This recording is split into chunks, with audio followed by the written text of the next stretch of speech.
अंगात घेऊन विचारात घेऊन आज सकाळी दर्शन घेतल्यानंतर ती आज आपल्या समक्ष फुले कुटुंबियांच्या या आंदोलनात कायदेशीर मत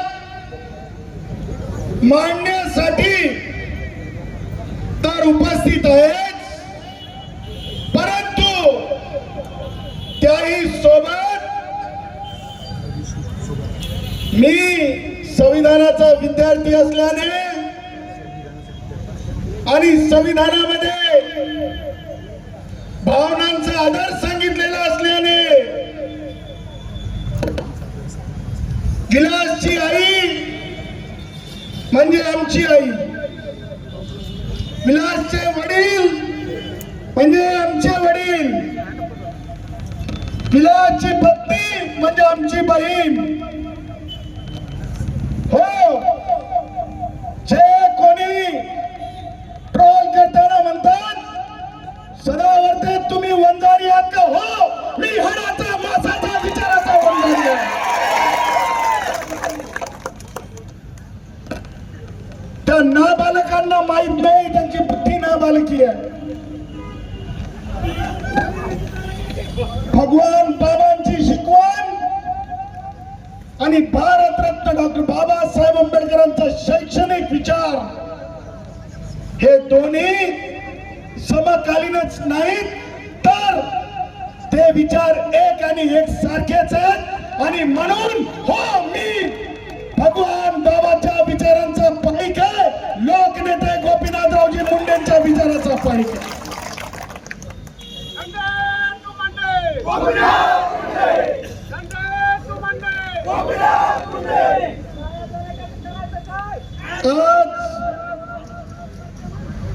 इथे मी कोणतीही राजकीय पोळी भाजायला आलेलो नाही.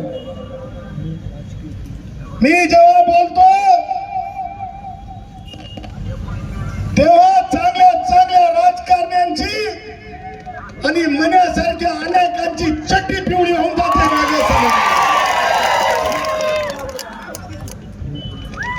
आज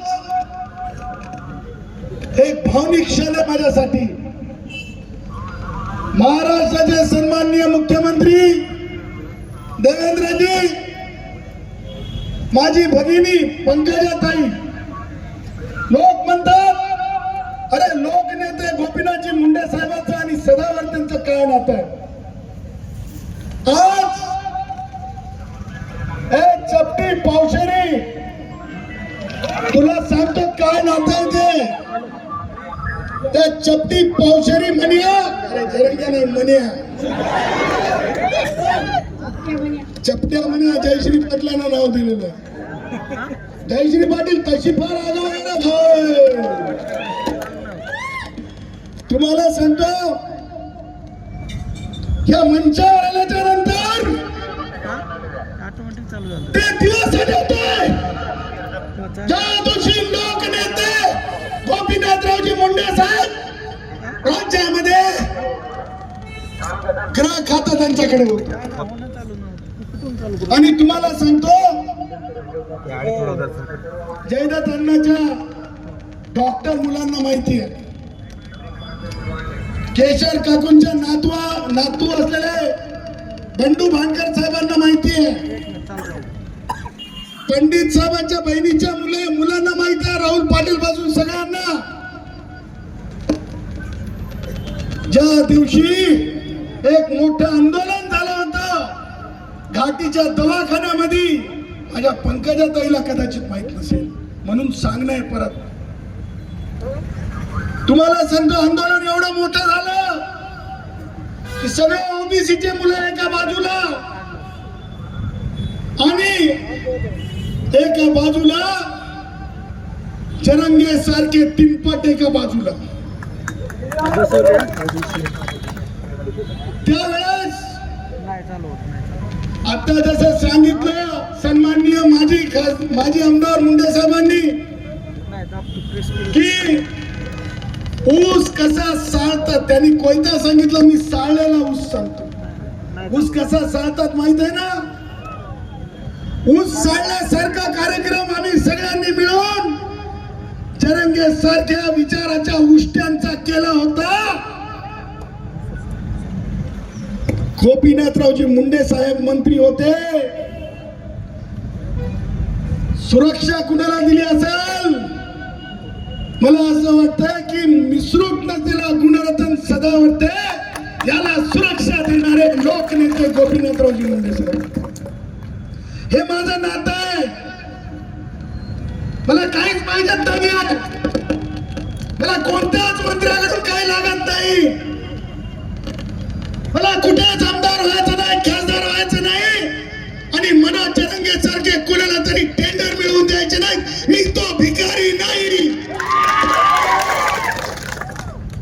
माझे भावनिक नातं आहे आणि म्हणून विलासची आई माझी आई आहे. 2 दिवस ही आई माझ्या घरी होती, माझ्या ऑफिसला होती आणि हो रे हो हो खासदार बजरंग एका तासात सीआयडीला तपास दिलाय. काय वाकडं करायचं ते वाकडं करून दे. हो, ही गोष्ट सत्य आहे. कारण त्या पत्रामध्ये तेवढा दम होता.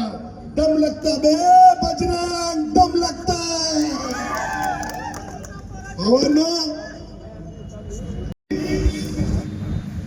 तिच्या आयुष्यासमोर किती मोठ्या जीवन आहे. कसं कंटाळायचंय हे वडील, त्यांच्या समोर कसं जीवन आहे. तो भाऊ कशा प्रकारे उपास पोटी कसा विवळत आहे. त्या भावाला डोळे लागत आहेत. माझ्या गुन्ह्याच्या उपोषणामध्ये आणि मन्याच्या उपोषणामध्ये काय फरक आहे ते सांगतो. मन्या जेव्हा उपवास करतो क्या खाता है? काजू खाता है, किशमिश खाता है, अंडा खाता है और देसी चपटी बाथरूम में जाके पीता है. तुम्हाला सांगतो ये भी एक राज की बात है. कभी तो भी किताब लिखूंगा तो बताऊंगा कि ये सब किसने मुझे बताया था. काजू खाता है, खजूर खाता है. थोडा क्लिव देऊन सोडतो. या बाबतीमध्ये कधीतरी हसत पत्रकारांनी आम्ही जात म्हणून उदयला म्हणत नाही ब्राह्मण, आमच्या उदय सामंतांना एकदा विचारूनच घ्या. म्हणजे सांगतील तुम्हाला की कैसे खजूर खाता है. सांगायचं तात्पर्य आमच्या गुन्ह्यांच्या उपोषणामध्ये आणि मन्याच्या उपोषणामध्ये हा फरक आहे. एक लक्षात ठेवा.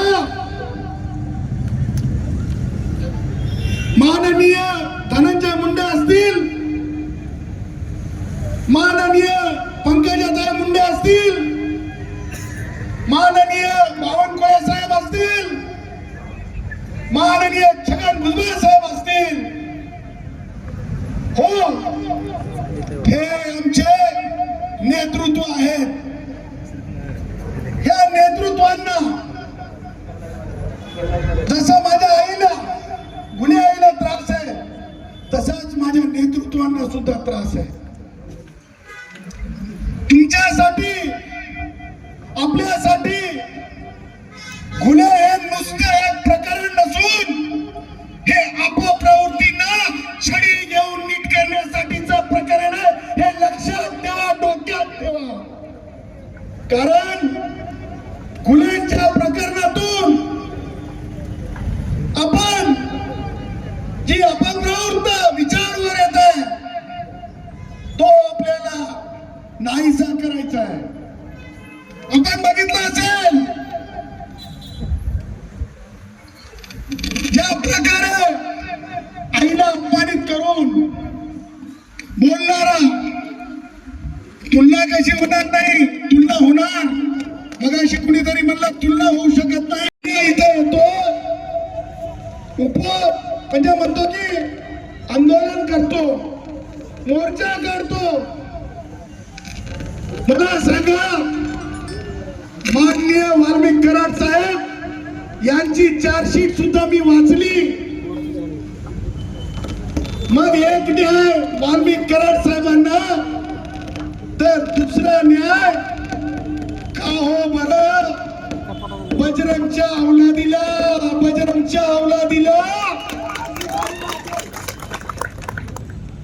त्यामुळं दुसऱ्या प्रकारचा न्याय देव दिला जाणार नाही. न्याय होईल तर बराबरी का होईल. बजरंग असेल किंवा रणजित कुणीतरी देशमुख पाटील असेल, हे लक्षात ठेवायचं म्हणे,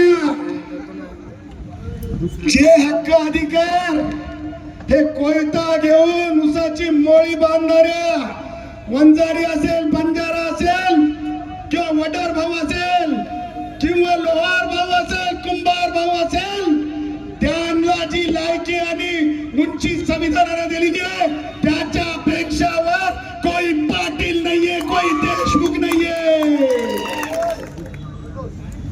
सगळ्या बरोबरीचे मला पुढे जाऊन बोलताना हे सांगायचंय की अपप्रवृत्ती आहे. तुम्हाला सांगतो,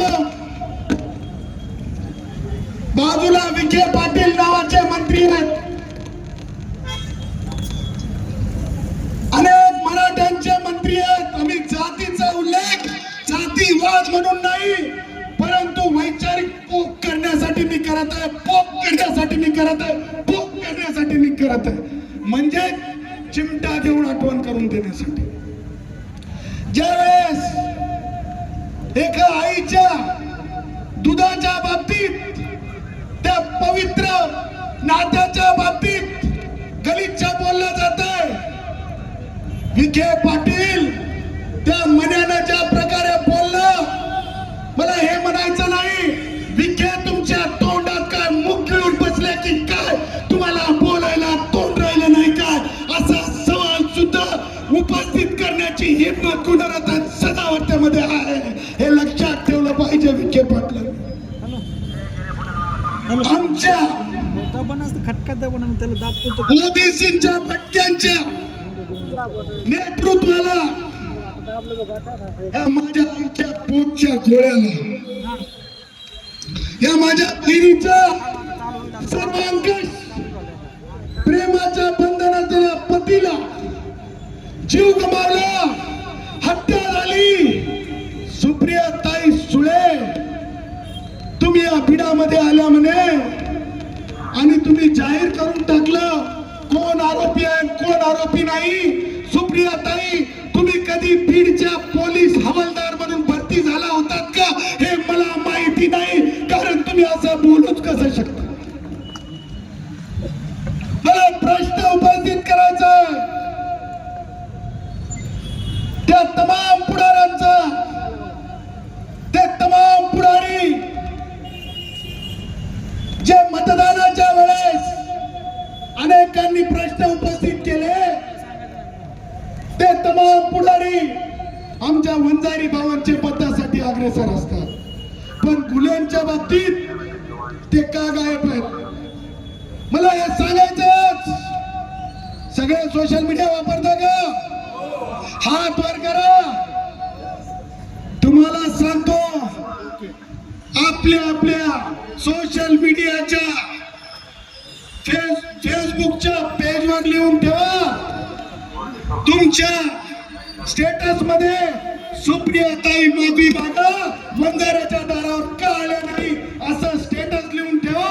आणि ज्याच्याकडे मोबाईल नसतील त्यांनी मातीचा करायचो की शेमटीचा करायचो बांधकामाचा खडून लिहून ठेवा की सुप्रियाताई सुळे तुम्ही असं कसं म्हणालात आणि तुम्ही वंजाऱ्याच्या दारावर का आला नाही असं लिहून ठेवा. हे ना फार सेन्सेबल असतात, पुढारी खूप भित्रट असतात, आणि ते भित्रट पुढारी ताबडतोब ज्यावेळेस आपले विचार बदलत असतात, त्यामुळे धडा शिकवण्यासाठी सगळ्यात अगोदर पहिलं पाऊल उचलणार का? मी म्हणेल सुप्रियाताई शेम तुम्ही म्हणायचं शेम शेम शेम सुप्रियाताई शेम शेम सुप्रियाताई शेम शेम सुप्रियाताई शेम शेम सुप्रियाताई शेम शेम आपण जरी उसाच्या मोळ्या बांधल्या असतील आपल्या आई वडिलांना तरी भगवान बाबाच्या विचारानं आपण शिकलो. मला तुम्हाला दुसरी बात सांगायची आहे. ज्या प्रकारे मनोज जरंगे आपल्या एकाही व्यक्तीला मग बावनकुळे साहेबांची आई बहीण काढलेली असो की कोणी मायनॉरिटीचे पुढारी असो, भुजबळ साहेब असो, मुंडे साहेब असो, त्यांनी ज्या भाषेत बोलेल त्याच भाषेत मराठा समाजाच्या मंत्र्यांचा सुद्धा तुम्ही समाचार घ्या. पुढे काय करायचं ते सदावरती बघून घेईन हे मी तुम्हाला शब्द घाबरायचं नाही. सगळ्या गाव जरी एका समाजाचा असेल आणि एक घर जरी वंजारी भावाचं असेल, तुम्हाला खात्री सांगतो, सर्वोच्च न्यायालयाचा दाखला देत सांगतो, संविधानाचा दाखला देत सांगतो, तुमचा केसही कोणी वाकडा करू शकत नाही आणि मनोज जरंगे काही फार बांधू शकत नाही हे सुद्धा सांगतो. तुम्हाला सांगतो म्हणे तुझ्या अकलेमध्ये फक्त तेवढाच केळसवाने विचार आहे आणि तुझे केळसवाने विचार हे अंतिम नाहीत. तू कुणाला बोलतोस, कुणासाठी बोलतोस ते आता मराठा समाज सुद्धा समजायला लागले. माझ्याकडे अहिल्यानगरच्या विद्यार्थ्यांचे फोन आहेत, बीडच्या विद्यार्थ्यांचे फोन आहेत. ते सांगतात साफ फसवणूक आहे साहेब. तू का शिरसाट नावाच्या मंत्र्यांच्या मागे लागलास? ते पालकमंत्री जर तिथले असतील, टेंडर तुझ्या मनानं कसं निघाल रे म्हण्या? पीडब्ल्यूडीचा टेंडरचा लफड आहे. कशाचा लफड आहे? पीडब्ल्यूडीच्या टेंडरचा लफड. तुम्हाला सांगतो, रेतीवाले एकत्र येतात. माननीय मुख्यमंत्री महोदय, हा समाज आणलेला नाही, आपल्या पायानं आलेला आहे. बरोबर की नाही? तुम्हाला कोणी गाड्या लावून दिल्या होत्या का? भगवान बाबाची शपथ खाऊन सगळं गाड्या लावून दिल्या का? मनोज जरंगे सारखे वाळूवाले एकत्र येऊन, वाळू तस्कर एकत्र येऊन हे आलेले जनता नाही आहे. आणि या आंदोलनाची तुलना वाळूवाले रेतीवाल्याच्या आंदोलनासोबत होऊ शकत नाही, हे लक्षात ठेवा. आणि म्हणून काय सांगायचं, जयश्री पाटलांचं स्पष्ट मत आहे, ह्या प्रकरणामध्ये आम्हाला न्याय पाहिजे. आता जेव्हा आम्हाला न्याय पाहिजे, मला सांगा स्पष्टपणे सप्लिमेंटरी जबाबामध्ये डाईंग डिक्लेरेशनचे स्वरूप सांगितलेलं असेल. मी आजपासून गुन्हे कुटुंबियांच्या परवानगीने 8 दिवसाची मुदत देतो. 8 दिवसात बजरंगच्या पोराला सप्लिमेंटरी स्टेटमेंट मध्ये, CDR मध्ये रोल असेल, तातडीनं एफआयआर मध्ये नाव ऍड करा, अटक करा. नाहीतर 8 दिवसाच्या नंतर या बहिणीची शपथ तुमची घेणार नाही. लक्षात ठेवा, या बहिणीचे अश्रू रिकामे जाऊ देणार नाही. मला लाखोच्या मोर्चाची गरज नाही. हे बाप, ही माय, ही बहीण, हे एवढेच जण घेऊन मुंबईत बसेल सदावरते, तेव्हा कळेल की संविधानात दिलेल्या लोकशाहीचा अर्थ काय. नुसतं बजरंगचा पोरगाच नाही, जर बजरंग जर त्याच्यात असेल तर बजरंग सुद्धा आरोपी बनेल, हे वेगळं सांगण्याची गरज नाही. त्यामुळं तुम्हाला सांगतो, हताश व्हायचं नाही, लोकांचा मोजमाप करायचा आणि तसे उत्तर मात्र द्यायचं चुकायचं नाही. लक्षात ठेवा पोलीस अधीक्षक साहेब, आमचे वंजारी भाऊ फटके असतात, ते त्यांच्या एकूण चालीरीतीमध्येच आहे. त्यामुळे आम्ही मुळमुळ नाही, गुळगुळ नाही. आम्ही जसे बोलणारे आहोत आणि खन उसाची मोळी कच कच कच कच करून एकत्र करणार आहोत.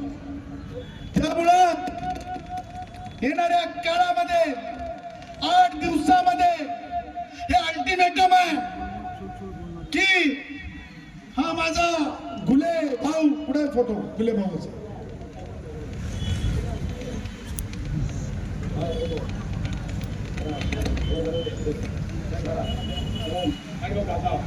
अबे म्हण्या तुझ्यासारखा साला छटाक नाही माझा गुले भाऊ.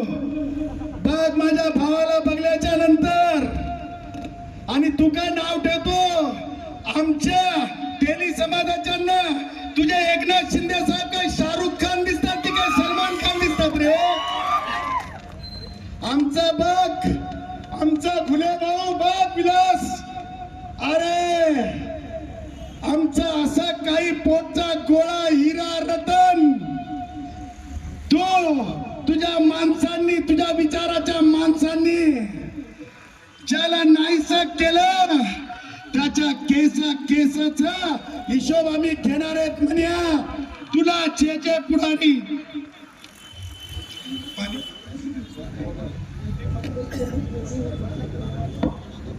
कोणी भावनावश होईल, जे कोणी मंत्री म्हणजे काय आमचे बाजूला आहेत ते काय नाव त्यांचं, ते अहिल्यानगरवाले विखे पाटील, जरा बघा ही सुद्धा बहीण आहे. आणि एकनाथ शिंदे साहेब हे बघा, ही लाडकी बहीण नाही का? ही लाडकी बहीण नाही का? मनोज जरंगेच्या नुसत्या वर्कआउट ऑर्डरात लाडक्या आहेत का? हा प्रश्न उपस्थित केला जाईल, वारंवार केला जाईल. हे आमच्या भावना आहेत, ही आमची बहीण आहे, ही आमची आई आहे, हे आमचे पप्पा आहेत, आमचे पिता आहेत. आणि म्हणून मी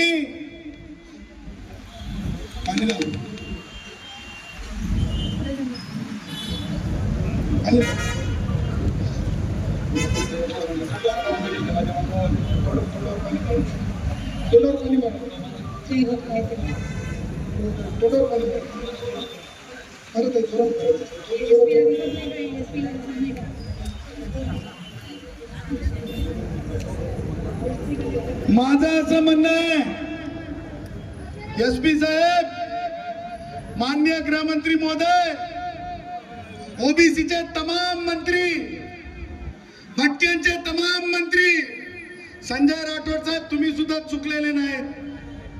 तुम्ही सुद्धा ओबीसी भटक्या मध्ये येता. संजय शिरसाट साहेब तुम्ही सुद्धा सुटणार नाहीत, तुम्ही सुद्धा अनुसूचित जातीमध्ये येता. सगळ्या तमामांना सांगतो, येणाऱ्या कॅबिनेट मध्ये एकजूट दाखवा. मागासवर्गीय मंत्र्यांचा अपमान थांबवण्यासाठी काही कायदा करा. आणि त्याचबरोबर ज्या प्रकारे पोलीस प्रशासनाने दिरंगाई केली, आमचा सामान्य भटका माणूस म्हणत आहे हरकत काय, तातडीनं एसपी साहेबांच्या वर एक चौकशी लावून त्या बाबतीमध्ये एक रिपोर्ट मागवला. त्यात गैर काही नाही, कारण नैसर्गिक न्यायानुसार हे होणं अपेक्षित आहे. आणि म्हणून माझं म्हणणं असं आहे, तातडीनं जे कोणी हे बघत आहेत, आजचे भावनिक, ही राजकीय सभा नाही, हे भावनेचा उद्रेक आहे. जे कोणी या भावनेचा उद्रेक बघत आहेत, खास करून माननीय मुख्यमंत्री महोदय, त्याचबरोबर पालकमंत्री सुनेत्राताई पवार, ताई आपण महिला आहात, आपण घुले कुटुंबांच्या घरी जायला पाहिजेत होतं, तुम्ही पेंडॉल मध्ये यायला पाहिजेत होतं. मी सुनेत्राताई पवारांना एक आठवण सांगू इच्छितो. कदाचित त्यांना ही आठवण कुणी सांगितली की नाही मला माहित नाही. पवार कुटुंबियांसोबत माझं काही फार चांगलं कधी राहिलेलं नाही, माहिती आहे ना तुम्हाला. त्यातल्या त्यात राष्ट्रवादी काँग्रेस पुढारी शरद पवारांसोबतचे तर माझे संबंध तुम्हाला माहिती सर्वच. परंतु हे जरंगेवाल्याचा होता की काय? परंतु तुम्हाला सांगतो, अजित पवार साहेब ज्या वेळेस राष्ट्रवादी काँग्रेसचे वयोवृद्ध पुढारी शरद पवारांना सोडून बाजूला त्यांनी राजकीय गट काढला किंवा पक्ष काढला, त्यावेळेस एक दोन वेळेस संभाषण झालं. काय आठवणी आहेत? एक एसटी महामंडळातली आणि दुसरी आरक्षणाची. त्या झरंगेवरंगेला कधी विचारत नव्हते, कधी विचारलं नाही आणि विचारणार नाहीत. म्हणून सुनेत्राताई पवार या वेळेस नाही तर पुढच्या वेळेस आल्यानंतर अजितदादाची ती आठवण लक्षात ठेवा आणि वंजाऱ्याच्या घरी या. ही तुम्हाला अजितदादांची शपथ आहे, अजितदादांची शपथ आहे, अजितदादांची शपथ आहे. मी अजितदादांची शपथ घातली आहे सुनेत्राताई पवारांना, कारण मी अजितदादा पवारांचा ती आठवण सुद्धा करून दिली ज्या आठवणीचा मी